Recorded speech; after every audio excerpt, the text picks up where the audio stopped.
All right, Tim Cain, authority without responsibility. Now, I'm wondering if this is going to be talking about a specific archetype of person within a company, because I have worked with somebody that I would say fits this to a T. They had a lot of authority, not much responsibility, and they were very, very annoying to work with. We'll see. Why is that not proper full screen? YouTube. Okay, we'll do that. Damn it, YouTube. Hi everyone, it's me, Tim. Hi, Tim. Today I want to talk about authority without responsibility. Now I'm going to explain what I mean, but this is sort of a response to two of my own videos that have become very popular, my caution videos, and I will link them below, where I talk about my concern that there's a problem in the game industry that developers are much too cautious. They True. they don't spend time exploring different feature ideas. They overestimate their time on things. They want to polish things early. It's just this overabundance of I'm super cautious about what I'm doing. I kind of do that sometimes too. I mean, I get caught up in that, right? Like I spend, I don't know, a whole day on just fixing how some little thing looks because it annoys me. But the reason we say it's just a prototype, just a prototype, like no, screw it, it doesn't matter. Decals on the underside of rocks, who cares? If I can fix it easily, sure, fine, but it doesn't really matter. It just doesn't. Like we just need to explore ideas. We need to capture that fun as fast as possible. And if we're not doing that, we're wasting time. But sometimes, visual aspects do matter. It depends on the game. For like a walking simulator, it's not hard to get the gameplay working. You put a character in, you make them walk, interact with things, okay, you're done. Your mechanics are largely done. So the visuals do matter to an extent, and you need to make sure that you can reach that level of fidelity that you need, right, with your vertical slice. But I agree, in essence, I agree with Tim, of course. Just stop wasting time, take a bit of a risk, try something. If it fails, fine. It's fine. You tried it. At least you know now that it wasn't good. And it's causing games to ship either with fewer features or far less interesting features than I think they could. And those videos turned out to be really popular, and they got put up on websites, and people did reaction videos to them. You ever disagree with Tim? Oh my god! Yeah, sometimes. But I thought I was saying something that was pretty well known and pretty common. Now, a lot of people thought they were true. What I was saying was true, but I got a lot of reaction. People saying I was punching down, even though I was talking about peer level people with me. Really? What's this obsession with not being able to punch down? What, people that are indie devs are not able to be criticized or something, or solo devs? Really? Like, I think, look, I do have a bit of a bias, right? Where if there's a team of like 100 people working on something, I will expect more from 100 people than I expect of one person. And I do take skill levels into consideration too. If there's a new developer with under a year of experience making games, of course I'll treat them different. But that doesn't mean that criticism for their game is any less important. Criticism is how you grow, and if you can't take criticism, I promise you, you will not survive in game dev. You won't. I did mention a few people who were on teams that I was leading, so people felt like I was punching down. So today, let's punch up. I want to talk about authority without responsibility. So what is that? At its most basic, this is when someone uses their position as a lead or a manager to get a feature into the game that wasn't in the design doc and no one really thought about or wanted, but they want it. They either convince you or they convince people on the team. I'll talk about how they do it. I've been here. But if things go sideways, they will take absolutely no responsibility for that feature. They will let someone else take the hit and crash and burn if need be. I've been there. I don't. I've mentioned this before, but there was one case where a very, very important feature to a game I was working on was overhauled by somebody above me without asking me. And I was in charge of making sure that all these features were working properly, they were designed properly, that the end experience was a fully functional gameplay loop that felt polished and playable. And somebody above me just overrode that without even asking or talking to me and ruined a huge part of the game, like a huge part of our gameplay loop. The user experience was way, way worse than it was. It was bad before and it needed fixing, but somebody came in with a wrecking ball, destroyed it, implemented their own thoughts of how this idea would be better without even consulting anybody. It's like they did it in private. And guess who was left picking up the pieces? Me. For 2 months, I had to redesign everything from scratch to get it implemented and work with programmers. They were frustrated. I was frustrated. We were left picking up the pieces to this bullshit. How do you have both cancel me please and save space as tags at the same time? Easy.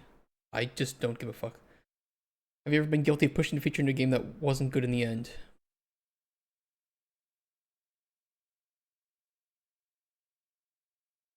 Pushing a feature that wasn't good in the end. I've been in a position responsible for making those final calls, and 100% some of my ideas just didn't work well in the end at all. But I took responsibility for it, right? And in a lot of cases, I predicted the outcome might be a possibility. So I guess the answer is yes. But pushing a feature versus me being confident that a feature might be good, but there's a possibility it might not be. I would say there's nuance to it, right? So yes, but I've been responsible. So, in this case, I did push those features. They didn't have the impact that I thought they would, but I was responsible for fixing them. So I guess it would be I had authority and responsibility. And in this case, I also had a case where there was somebody with authority, but not responsibility. So they just thought, oh, I'm going to fix the game because this problem needs fixing. The publisher didn't like it. Well, and that's true. It wasn't that great of a feature. It needed to be overhauled. It was scheduled to be overhauled or iterated upon, I guess you could say. But they just did it behind my back when I was the one with responsibility to make it. And I wasn't even consulted. Because if I was consulted, I would have said, no, this won't work. We need to do it this way instead. And it's going to take a little bit more time, but it's going to be the proper way to do it. But I've been in this exact problem that Tim's saying, and it's really fucking annoying. It's frustrating as hell. You can't just do stuff secretly and push a feature that's going to be terrible and then blame it all or just let everybody else deal with it. Bullshit. Hey, Krilla, thank you for the follow. Bullshit. Derivative. That I love. That. Hey, how you doing? I absolutely How's your Friday? love. So yeah, I mean, Tim is going to be bringing up a lot of PTSD for me here. So good follower sound. Thank you so much. Yeah, I made that myself. A little bit janky, but it works. The jankiness helps.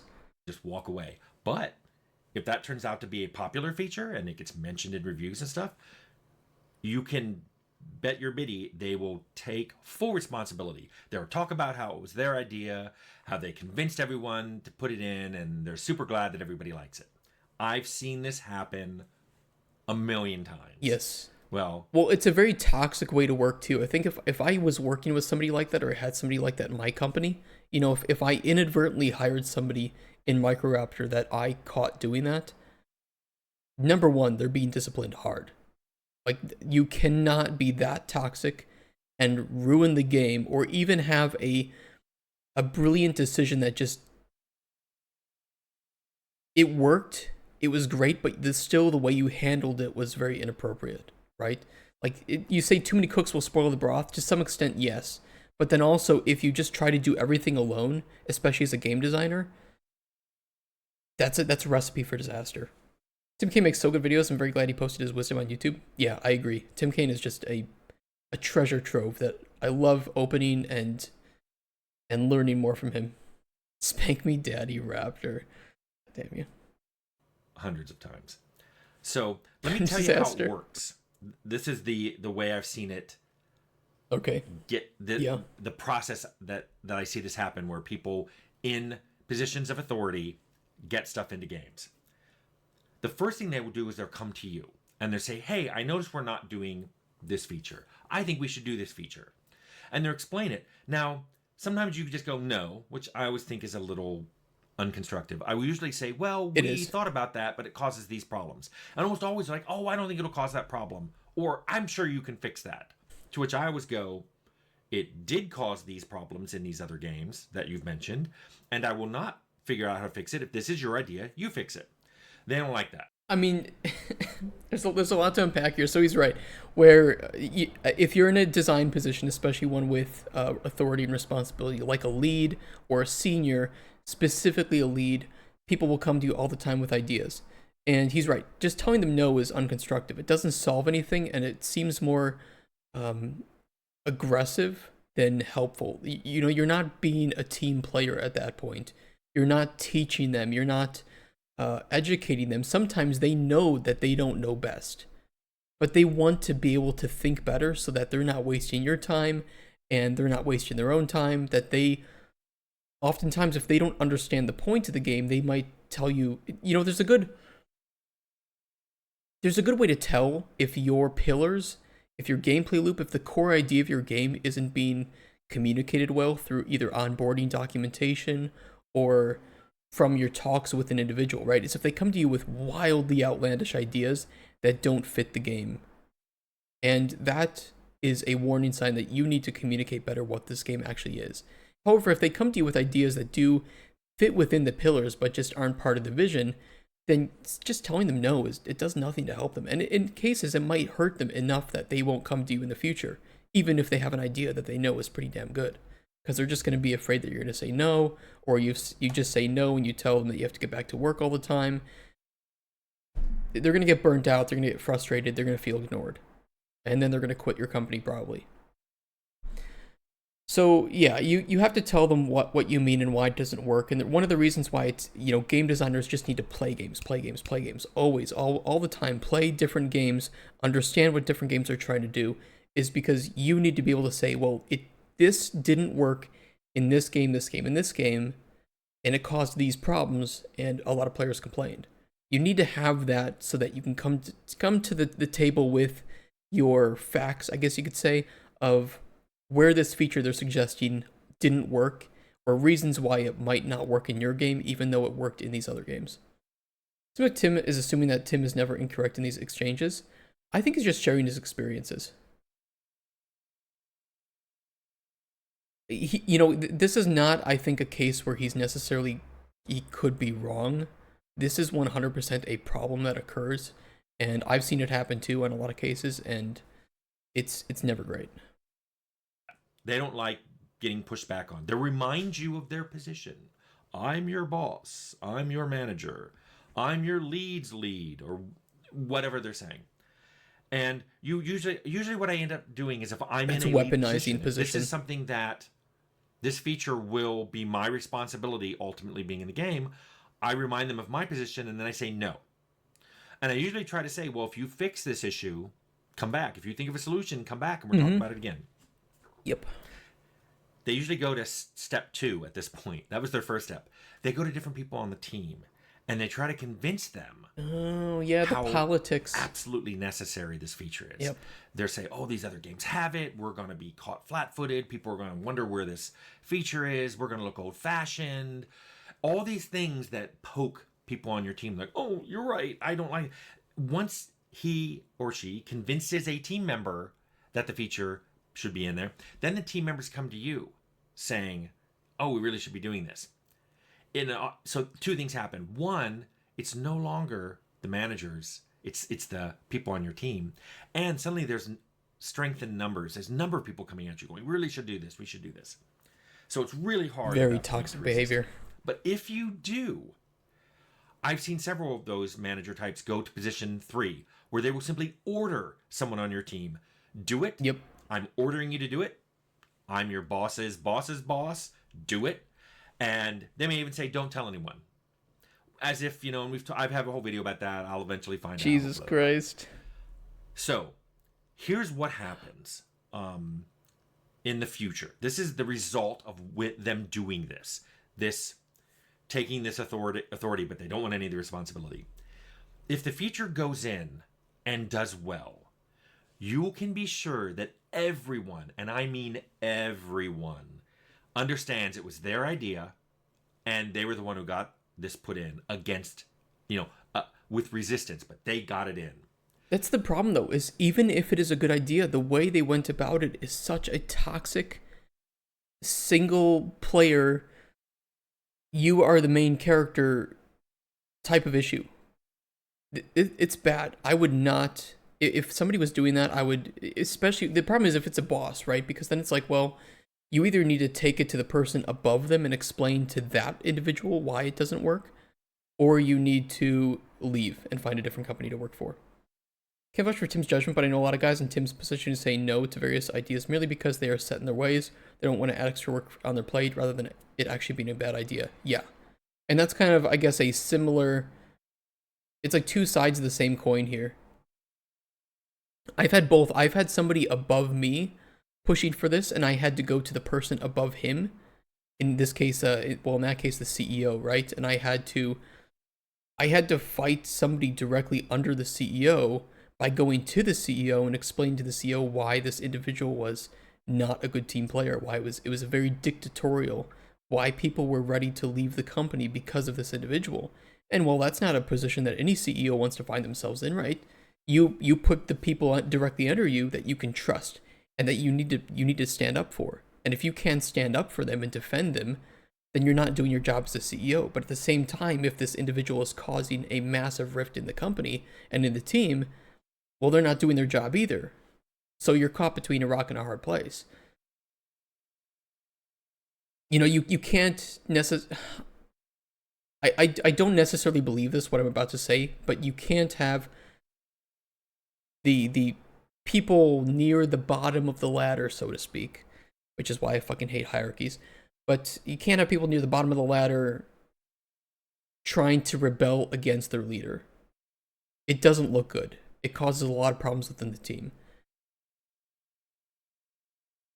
And it's just the reason I don't like these hierarchies.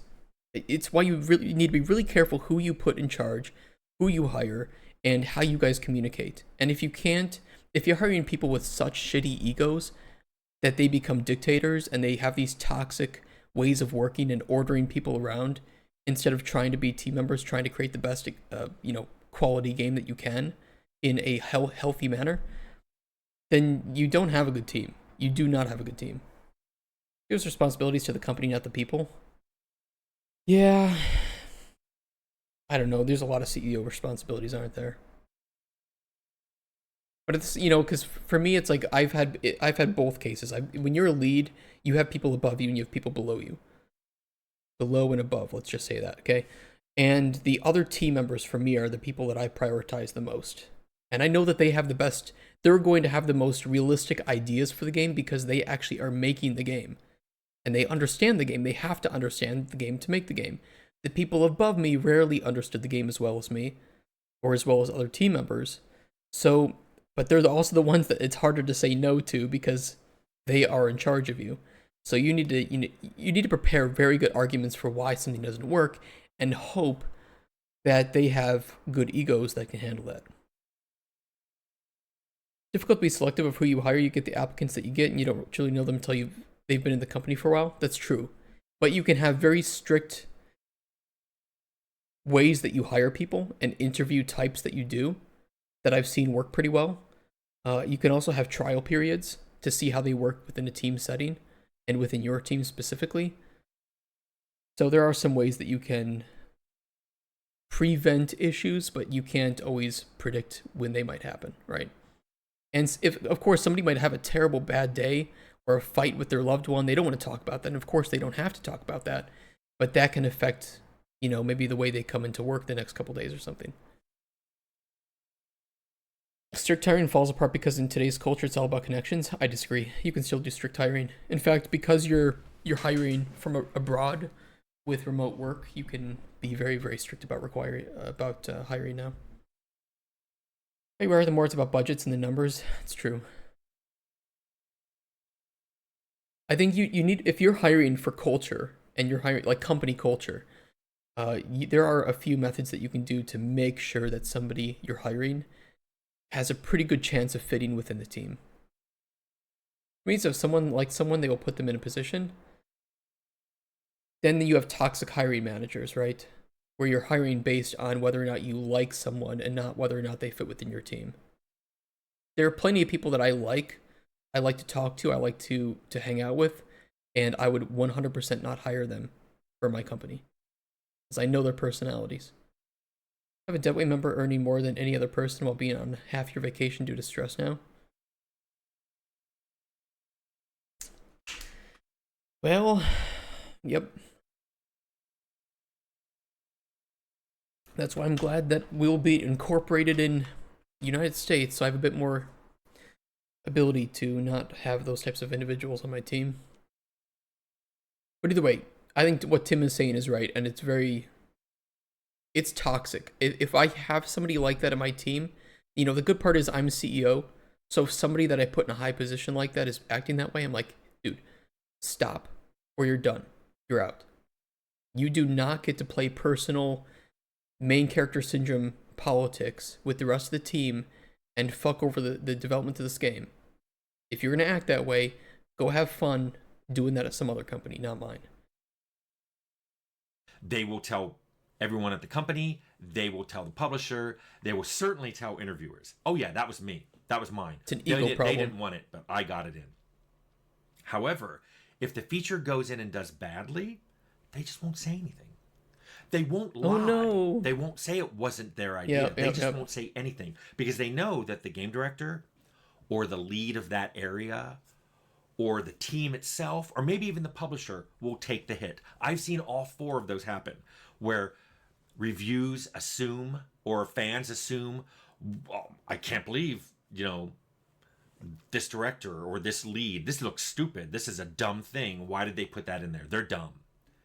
And meanwhile, this manager knows full well that they were the one who put it in, but they just won't say anything.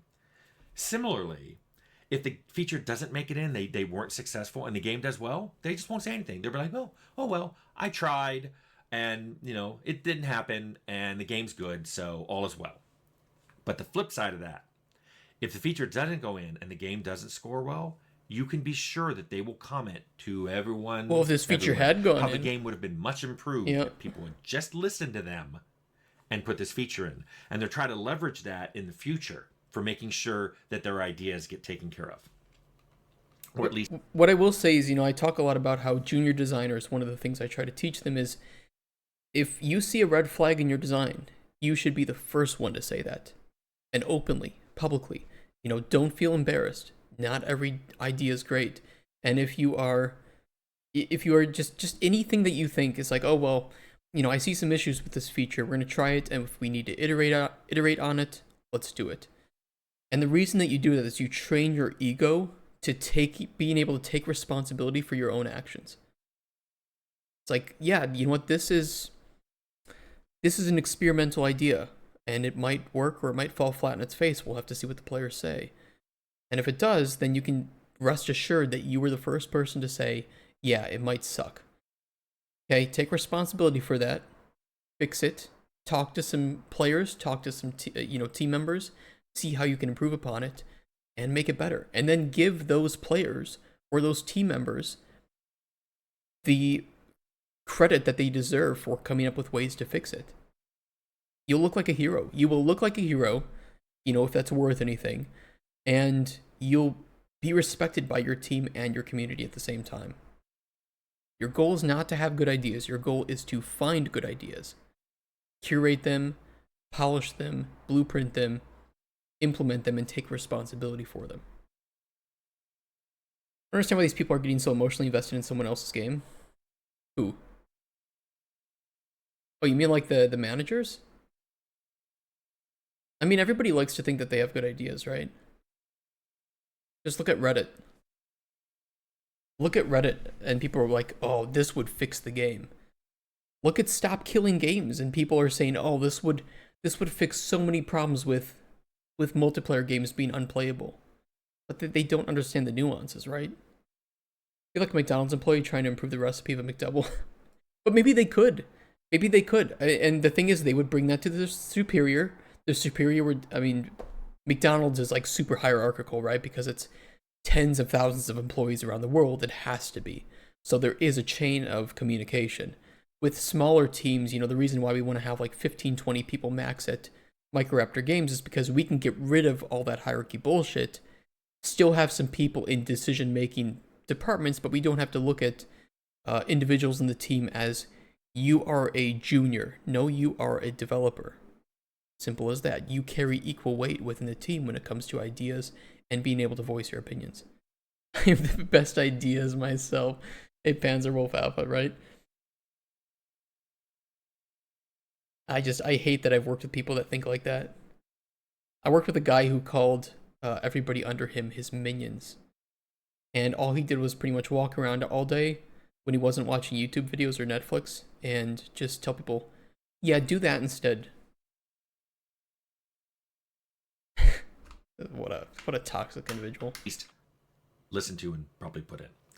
Now, just to cut off some of the comments that I can, anticipate at this point, this is not new. This is not a new thing. No, it's not. This is not It exists in every generational. company. Please don't turn this into a boomer versus Gen X versus Gen Z. Anyone can have an versus ego. Millennial It's an ego problem. stupid argument. I've seen this happen my entire career at every company, even my own, by people in all kinds of age groups. The only thing that was common is it was somebody who was in a position of authority. They were a director or lead or not even on the team. They were just up in administration positions, VPs and like that. I've seen this happen at every company back in the 80s, the 90s, my own company, bigger company, smaller company. I've seen it happen. I'm sure it happens in other industries as well. Yep. I've never worked in other industries, but I love Futurama and I saw this joke. Sure, what the heck? I hereby promote you to Executive Delivery Boy. Executive? It's a meaningless title, but it helps insecure people feel better about themselves. Holy shit. I feel better about myself. That's so good. That's so accurate. Oh my god. Yeah. Yep. I've worked with people that it feels like that. They're just like, what does this mean though? Like you don't have any more responsibility. You just got a pay raise and you got another thing added for your business card so it can look fatter, but it's meaningless.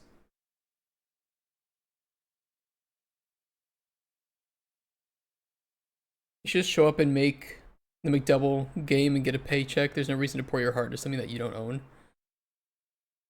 I disagree, Ice Creek. I think there are a lot of people in game dev in non-authority positions that are passionate about game dev and games, and naturally they feel responsible for trying to make it better and better because they want to grow as a person.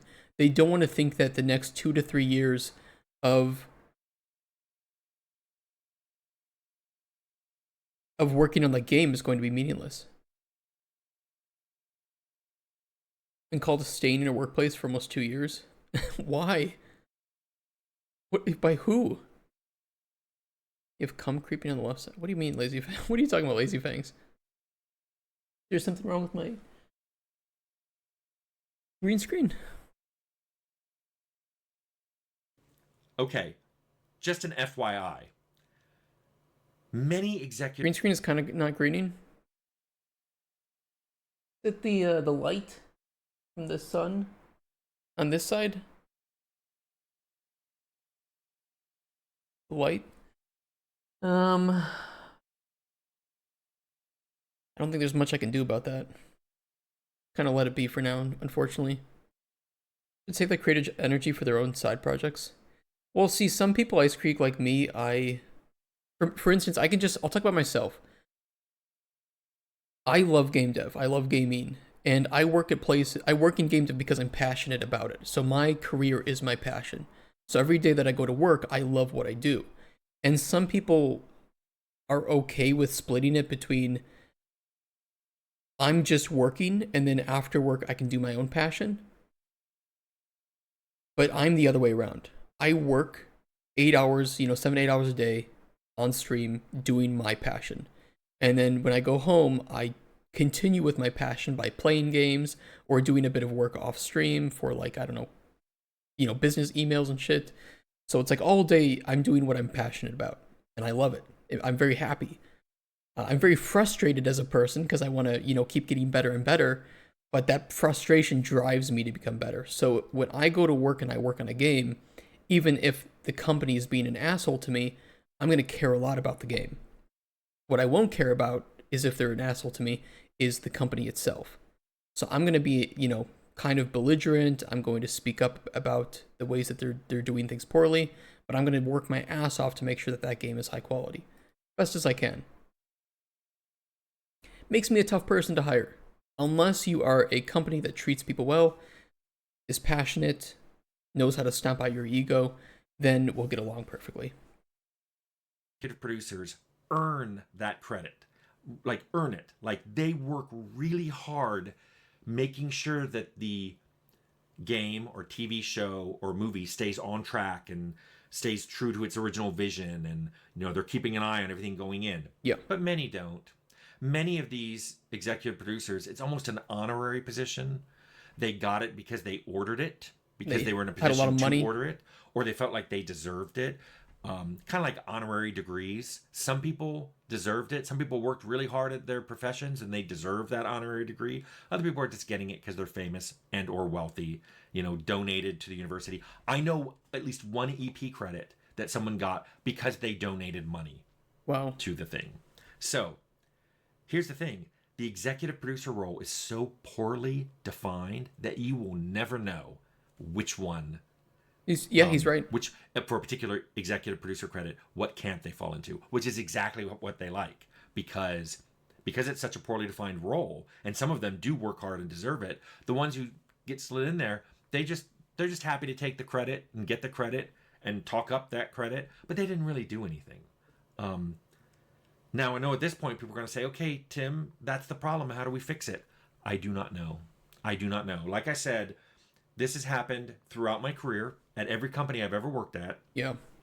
I have resisted managers who do this, and also who then try to get team members to convince me to do it, which has sometimes given me the reputation of Tim's hard to work with. That's why some people don't like working with me.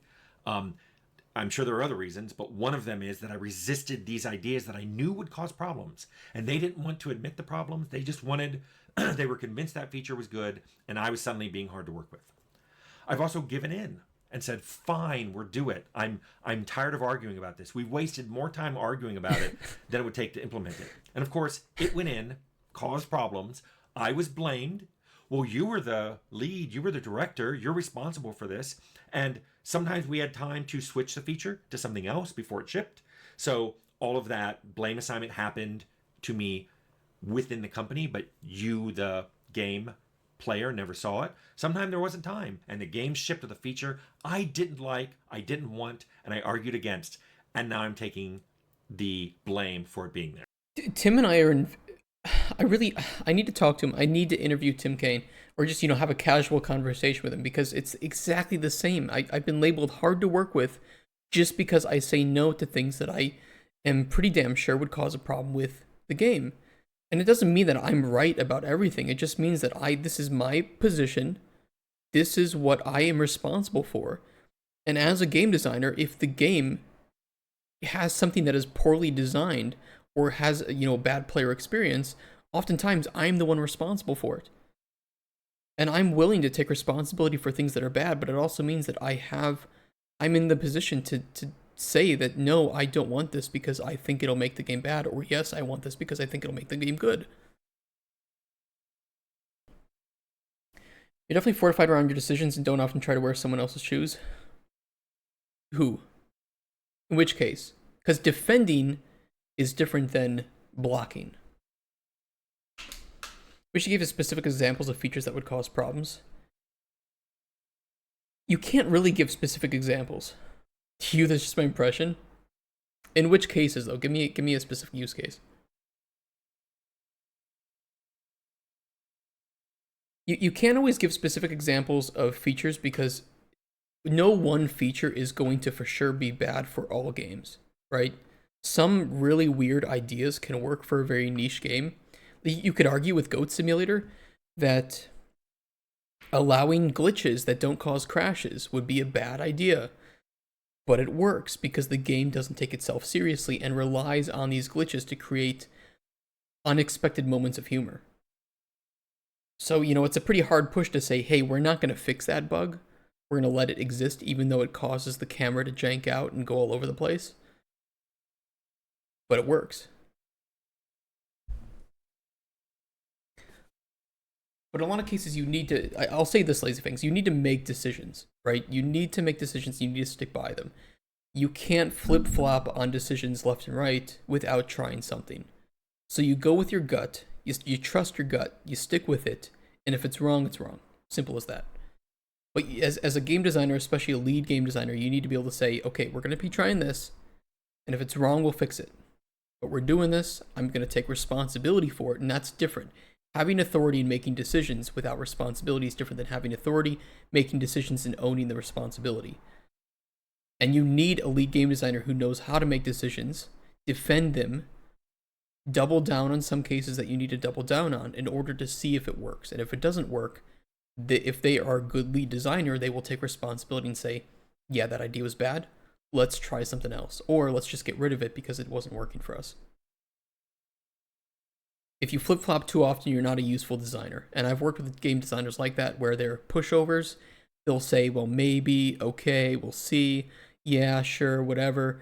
And basically they just get steamrolled by other individuals on the team who are much better at saying, no, let's try this. If it doesn't work, we'll try something else. Simple as that. Stop wasting time. Just do it. Nike, 2024. Anecdotes from when he had to tell people no on their ideas and why he felt they were bad ideas. He's given some of those in other videos. I think here he's just generally wanting to speak about the experience of that. And maybe if you haven't been in the same position, it's hard to imagine. As somebody who's been in the same position, it's very easy for me to imagine, but hopefully my own examples have given you a better idea of what it is like in that moment. I've even walked, famously, a couple times when that kind of stuff just got too piled up too high. Smart move. So I do not have a solution for this problem. I don't know what to tell you other than what I say in a lot of my videos is you have to do what you think is best. Yep. And ultimately, at the end of the day, the only person you control is you. So the only advice I have is do what you think is best. Always do what you think is best. If you really think it's a bad feature, push against it. If you think it's a good feature, figure out how to put it in. Responsibility for it. It's the only thing you can do. But this authority without taking responsibility problem is pervasive in the industry, and I think is just as bad and probably a counterbalance to that game caution problem that I've talked about. So you don't hear about it much because it almost always comes from above and no one wants to say anything about that. Nope. But it's there and it's ever present and it's been there forever. So, and it's in every other industry. So good luck. I'm sure you guys will have lots of stories to talk about in the comments. Yeah, I think for me, it's an issue with ego, and the reason why a lot of people in a team will feel the same way. So when I'm very outspoken in a company, and if there's for sure an instance where this is occurring, I will often be one of the first people to mention it to the higher ups. The reason I do that is because I just feel like it's my, I'm trying to look out for the company, and if I see a red flag that's going to occur, I mention it up to the company. But the problem is a lot of people don't want to do that because they don't want to get involved. They don't want to lose their job. They'd like to go home and not have to have that stress, and I get it. But also, it makes it difficult for the ones who do want to speak up, like myself, where oftentimes it'll look like to the higher ups that you're the only person with this problem, that you are complaining. No one else feels the same way. And it's not like they can just, go around to each person in DMs and ask, do you also feel this way? Their targets are important. For example, in my line of work, customer continuity and uptime is a priority. And if ideas arise that are against it, of course, you have to bonk that. But it's not because I know best. It's because it's best for the target we have. Yeah. But there are also some cases where you say it's experience, right? If there's a construction worker that's like, no, we can't do that. That's a load-bearing wall. We shouldn't push it, right? They know best. They've been in the experience for 30 years. Better safe than sorry. And in a lot of cases with design, because design is not a for sure thing. Game design is ever changing. You can't ever be 100% right about a prediction. A feature that you think might work for sure could fall flat on its face for any number of reasons that are controllable or uncontrollable. But you use prior experience, you use experience from other games as a way to defend and provide examples of why you are pretty damn sure that it's going to work or not work. Yeah, it's just impossible. And it's Kotspur is actually a programmer, right? And he and I have talked about this before, where programming in a lot of ways is set in stone, or it's very predictable. It's methodical. You have a input and an output, and you know how to get to those goals pretty reasonably. There are sometimes multiple ways to get through it. And once you have that output, you have that output. But with game design, it's just kind of all up in the air. It's all, well, we think this feature will be good. Yeah, and do you have the feature made yet? Well, no, because that's the point of design, right? So it's like, you think it's going to be good. You have all the reasons why you think it's going to be good. But you never know until you have it in the game. And that's why paper design is meaningless. Ideas are meaninless. It is the execution of those ideas.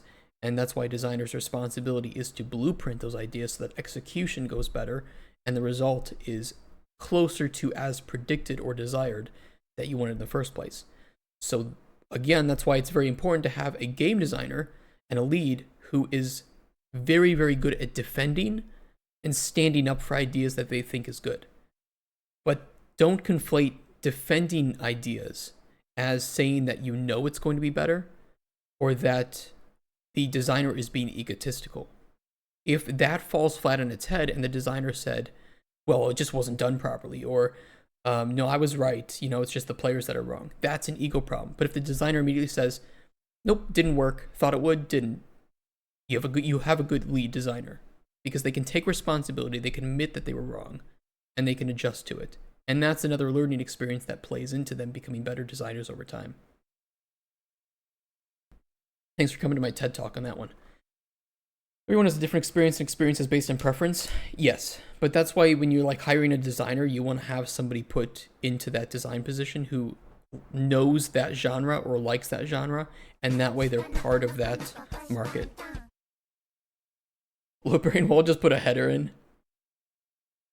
I came to the conclusion that not all company owners want to earn money or have profitable business. Some people want to have company to make company parties and be important, and in that case, you should never feedback work. That's a good point. Paper design have some value. You can easily filter super dumb ideas. Yeah, you're right about that.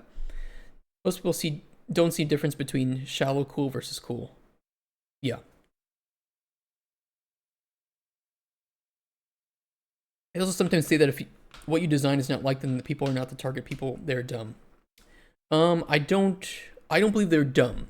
I don't think I've ever said that, or if I have, I definitely don't mean it that way. If the design isn't liked, it's possible one of the reasons might be that they're not part of the target audience. That you have the authority as somebody making a game to make the game that you want to make. And you market that to an audience. And the audience can reject that. But there's like multiple filter passes. So first off, you make a game and you show it, right?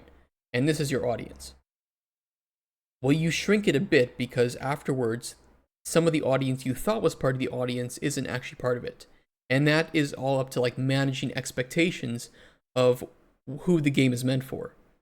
We had a game that I worked on that was marketed as ultra realistic. But in the design documentation, it said it was not ultra realistic. It said it was semi-realistic. So now we have people that are buying the game thinking it's one thing, and the designer, me, saying that the game is something completely different. So it's not that the players are dumb, it's just that they were marketed a product wrong than what the game actually was intended to be. So it's not that the design is wrong, it's not that the gamer is wrong, it's that expectations were off, right? There are some cases where players play it antithetically to what the design is actually intending you to play, right? If you go into Minecraft and your goal for playing the game is, I don't like mining and I don't like crafting things. Well, then what the fuck do you expect to do? You're like, oh, I don't like the game very much. Well, yeah, because you weren't doing anything in the game that was intended. Like, you have to meet the developers halfway here. So when his designer is wrong, he learns from his mistakes, but when an executive is wrong, he's an asshole who just stuffs his opinion up his arse. It depends on how you react when you're wrong, right? First, the Suicide Squad game was filled with cool ideas that are cool only on face value, but when you start going into details, that idea isn't cool. Yeah. Yeah, there's a lot of cases like that with game design. Too much mining, too much crafting, 0 to 10. When you think about it, the person has to defend the idea so it becomes personal, if that makes sense. It can. The problem is that it can very easily become personal. You can very easily start to look at somebody with a bad idea as now this person comes to me with bad ideas. But that's part of making sure that you hire people that know how to separate that. Even if an argument gets heated, that when they come into work the next day, they can either apologize or they are just both kind of part of this personality that they can say, yeah, you know what, just, that was yesterday's problem, let's have a new one today. It's hard to defend based on facts, as most of experience based on decisions is trust me, bro. For game design, yes. Literally, most game design things are trust me, bro, because you have to base it on things that happened in the past, things you worked on in the past, things you saw occur on other games, and all of it can be wrong. For this game, for this audience, for this moment, a great idea that worked even 2 weeks ago could now be terrible. Could be controversial, could cause some issue. You never know. Rigid structures like coding, yes. Coding is much more rigid and it's just more predictable. Always provide easy escape from bad. Idea, I think, is bad idea. Yeah. A lot of it does matter too on how you communicate that, right? Like, you know, you come to me with like an idea that doesn't work in Colton Chronicles. And that happens a lot on stream. It's like, oh, it'd be cool if you did this. And be like, yeah, you know what, it would be. But I also don't think that it really fits with this theme. So maybe for like a sequel, or maybe we'll have to try it out and see if it works. Or it's just like, you know, I don't really think it fits with our pillars because we're trying to achieve this and this with the game. Like, that would break the pacing. So, you know, I try to say, like, okay, here's why it doesn't work with this, but that doesn't mean that the idea is bad. It just may be bad for this game or for this vision. If X reasons why it may work, but it is always risky. Yeah. Hey, hi, howdy, how you doing? Either way, I think this was a great video. Let me grab a link for you guys. Give Tim Cain a big warm thumbs up and subscription. And thank you on YouTube if you're watching this. We should have more up today because I'm going to be checking out the next one, Content as a Reward, which is pretty relevant to both games we're working on. Either way, take care, YouTube. Bye-bye. See you in the next one.